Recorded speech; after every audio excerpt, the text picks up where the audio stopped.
अध्यात्म विश्व विज्ञान यूट्यूब चैनल पर हम सब उपस्थित हैं और इस मंच से हम संत साहित्य और हमारी महान प्राचीन परंपरा और सनातन सिद्धांत का यथामति यथाशक्ति यथासंभव प्रसारण करते हैं और उस पर चर्चा करते हैं, क्योंकि इस विश्व में दो बातें हम सबकी समझ में आ चुकी है कि चाहे कितना ही भोग ऐश्वर्य मान सम्मान इकट्ठा करें तो भी अंत में कुछ भी साथ नहीं जाता। जो कुछ भी साथ जाता है वो उस जीव ने किए हुए काम।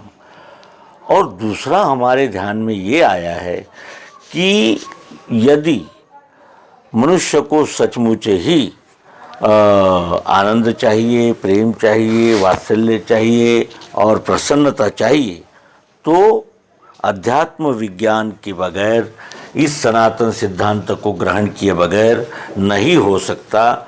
ये हम आज विश्वास से कह सकते हैं। श्री संत तुलसीदास, श्री संत तुकाराम आदि लोगों के विषय में जो मत प्रवाह चल रहे हैं और रामचरितमानस की जो टीकाकार है वो भी क्या विपरीत अर्थ लेकर कार्य कर रहे हैं, ये भी हमने इसके पूर्व में एक एपिसोड में विस्तार से समझाया कि रामायण को समझने के लिए या किसी भी साहित्य को समझने के लिए हमें सबसे पहले उन दृष्टिकोण को ध्यान में लेना होगा जिस दृष्टिकोण को ध्यान में रखकर कोई भी कवि या रचयिता अपनी रचना रचता है। तो ऐसे ही एक विवाद चल पड़ा है कि बागेश्वर धाम के जो महाराज हैं, जो भागवत कथाकार है, उन्होंने एक स्थान पर महाराष्ट्र में ये कहा कि तुकाराम महाराज को उनकी पत्नी मारती थी, पीटती थी।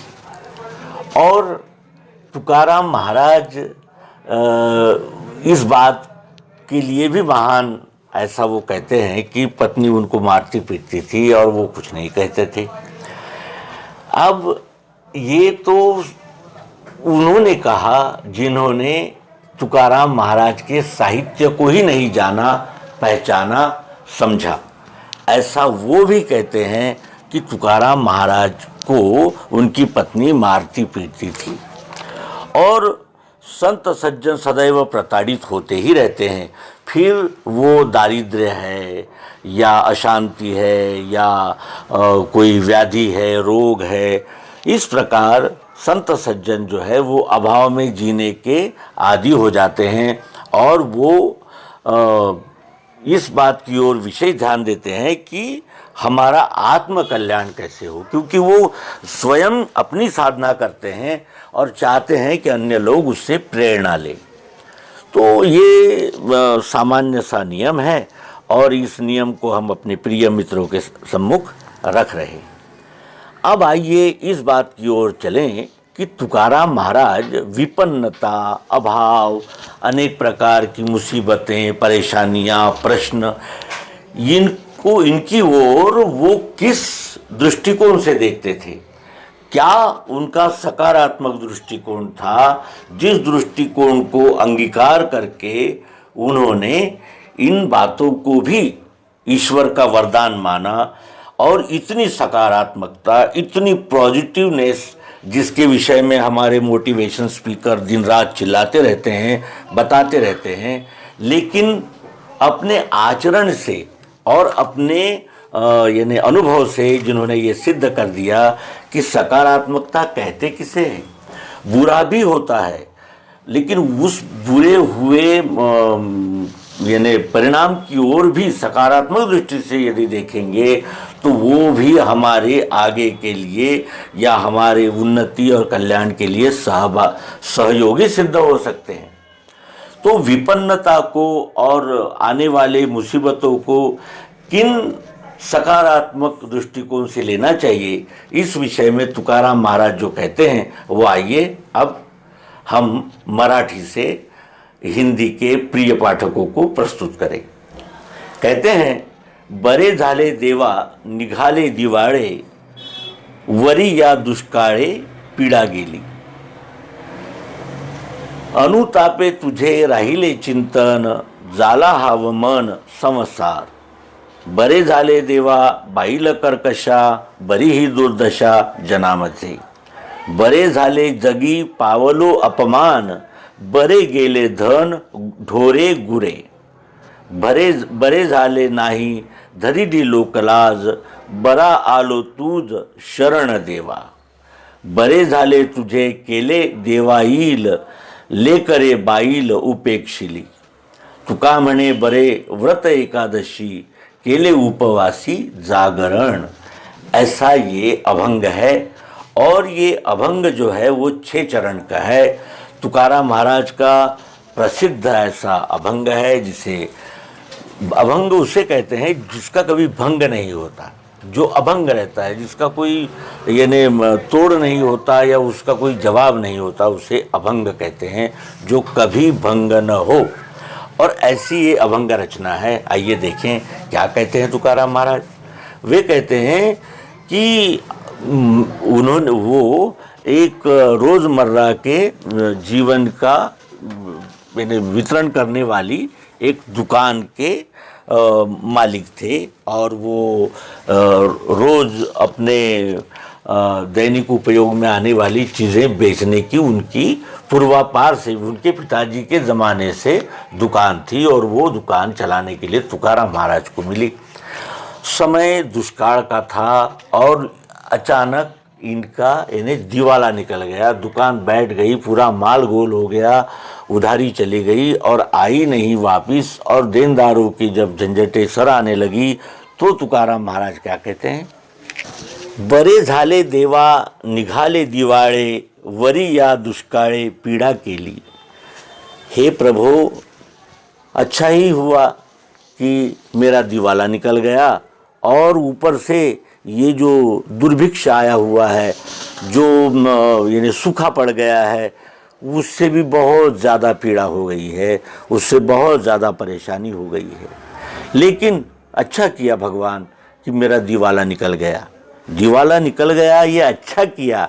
देखिए सकारात्मक दृष्टि से इस अभंग की ओर.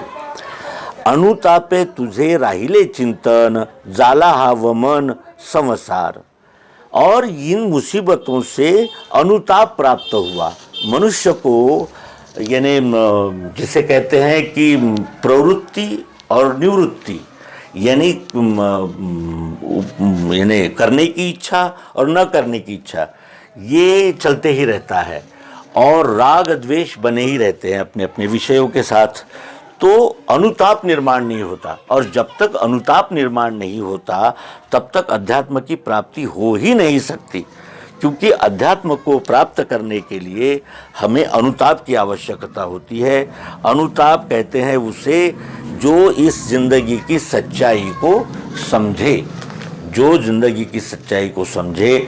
और जिसे कहते हैं कि संन्यास, कर्म का, कर्तृत्व का अभिमान नहीं और फल की आकांक्षा नहीं और सर्वोर निर्मल जीवन. तो ये अनुताप कहलाता है. और ये अनुताप प्राप्त अभी हुआ है. अभी तक हम अपने अपने धंधे में यानी इसमें और मौज मजे में थे, लेकिन अब यह अनुताप प्राप्त हुआ है तो तुझे चिंतन रह गया है, बाकी कोई झंझट रही ही नहीं. इस केवल अब तेरा दुखों का यानी सामना करते करते अब केवल तेरा चिंतन ही रह गया है, क्योंकि उसका कारण ये अनुताप है. और जाला हा वमन संसार. वमन कहते हैं उल्टी को, जो वोमिटिंग होती है उसे वमन कहते हैं. तो कहते हैं कि ये जो संसार है, ये जो जगत के संबंध है, ये कैसे हो गए हैं, अब वमन हो गए हैं, वोमिटिंग उल्टी हो गई है इनकी. क्योंकि अब इसमें कोई रस नज़र नहीं आता. अब केवल तेरे नाम स्मरण में, तेरे चिंतन में ही आनंद आता है हे प्रभु. ऐसा उनका कहना है. फिर वे कहते हैं कि बरे जाले देवा बाइल कर्कशा. अच्छा हुआ भगवान, अच्छा हुआ ईश्वर कि मुझे कर्कशा पत्नी मिली. क्यों? क्योंकि बड़ी ही दुर्दशा जनामध्ये, और वो कर्कश रहने से जनमानस में जो इतनी मेरी दुर्दशा है वो भी अच्छा ही हुआ, क्योंकि अगर जनमानस में मेरा मान सम्मान होता तो शायद मैं फिर भोग और ऐश्वर्य और इन बातों में लगा रहता। बरे झाले देवा बाईल कर्कशा, बरी ही दुर्दशा जनामध्ये, बरे झाले जगी पावलो अपमान। अच्छा हुआ ये जगत में, ये व्यवहार में मैं अपमान पाया, और अच्छा हुआ बरे गेले धन ढोरे गुरे। अच्छा ही हुआ, झंझट से दूर हो गया, ढोरे गुरे और ये सब संभालते हुए, और वो पत्नी कर्कशा और ये जो दिवाला निकल गया, और ये दुष्काल यानी दुर्भिक्ष हो गया। इन सभी बातों को वो यानी पॉजिटिव ढंग से ले रहे हैं कि बरे जाले जगी पावलो अपमान, बरे गेले धन ढोरे गुरे, यानी जानवर जो थे वो चले गए, धन चला गया और अपमान भी प्राप्त हुआ। ये बहुत अच्छा हुआ। बरे जाले नाही धरिली लोकलाज, बरा आलो तूज शरण देवा। अच्छा हुआ कि मैंने लोकलाज छोड़ दी और तेरी शरण में आया हूं प्रभु। यानी विज्ञान को, अध्यात्म को जानकर अपने स्वस्वरूप को पा लेने की जो तड़प है, जो उनका यानी विचार है और जो उनका यानी गंभीरता है, वो देखे जाए यहाँ तो कहते हैं कि अच्छा हुआ मैंने लोकलाज छोड़ दी और तुझे शरण आया हूँ परमात्मा। बरे जाले तुझे केले देवाईल, लेकर ए बाईल उपेक्षिली। अच्छा हुआ भगवान कि मैं तेरे लिए कुछ, तुझे पाने के लिए कुछ प्रयास कर सका, और ये बच्चे और औरत इनकी उपेक्षा ही मेरी प्रगति के लिए सहयोगी हो गए। यानी धन नहीं रहने से, और पत्नी वैसे भी कर्कशा, और इस प्रकार बार बार अपमान प्राप्त हुआ क्योंकि निर्धन थे, और इस प्रकार जो कुछ भी हुआ वो अच्छा ही हुआ प्रभु कि बच्चों और औरत ने मुझे मेरी उपेक्षा की है। यानी वो अब मुझसे आशा नहीं रखते और मैं आपके चिंतन में और उस महान सत्य को पाने में अपना अधिक समय चिंतन में खर्च कर सकता हूँ। तुका म्हणे बरे व्रत एकादशी। अच्छा है कि मैं एकादशी का व्रत करता हूँ और केले उपवासी जागरण, और उपवास रखा मैंने और जागरण किया। जागरण कहते हैं जागने को, और जागरण जो है वो जगाने का कार्य करते हैं। तो हमें कौन जगाता है? तो हमें सद्गुरु जगाते हैं। सद्गुरु क्या कहते हैं? सद्गुरु कहते हैं कि यहाँ चाहे तुम कुछ भी कर लो, कितने भी ऐश्वर्य संपन्न और अनेक भौतिक सुख सुविधाओं और मान सम्मान से संपन्न हो जाओ, लेकिन अंत में कुछ भी साथ नहीं जाता। और इस विश्व के साथ जो कि स्वयं निर्धारित है, स्वयं नियंत्रित है, स्वयं संचालित है, उसके साथ अपना व्यवहार समझो, क्योंकि तुम अंश हो इस अंशी के।